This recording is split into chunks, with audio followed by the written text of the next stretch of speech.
Hosea Tidu. Israel ye obobe pa eso na banso. Dodoara na badoso no. Dodoa na wama aforobuchi anso adoso. Na asase yi a eyenti no. Wanya ahoni adum asiye nso. Won akoma mu apaapai. Afe eson bebua won. Ono na obedwiri won aforobuchi aguo. Na wasɛe wa ahoni adum no.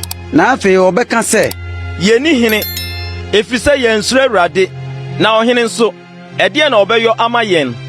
Wakeka nsem, wakeka ntamhunu de apamapam, na atemu ofuse nkonya bi wa afuo mu nkofie so. Bet awen nantwie manti na Samaria fo besuru, na ne man di ne ho abobo, na nasofo ho popo na nimonyam ho. Se watu afiri wo mukro. Eno nso obefa akwa Syria, de akɔkyɛ ɔhene Yareb.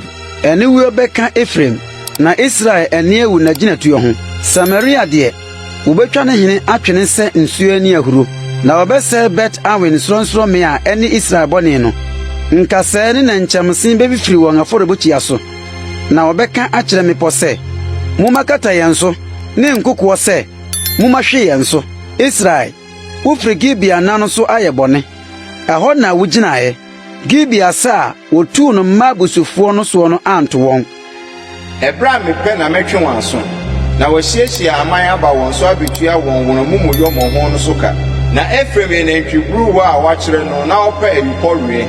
Nanso minikonnua bɛto ne kɔmfɛfɛ no so. Mɛma Efraim atwe ade, Juda befumtum, Yakob bɛka asram so afa. Mungu abamma tene ne mfifiri ma mo.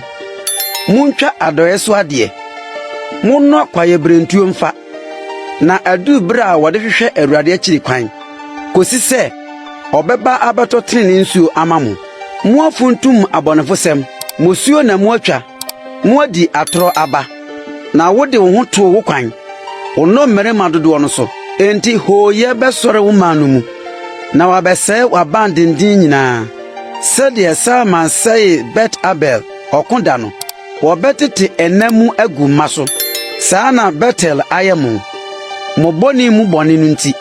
Ade reba abɛkye no. Na wayi Israel hene no hɔ koraa.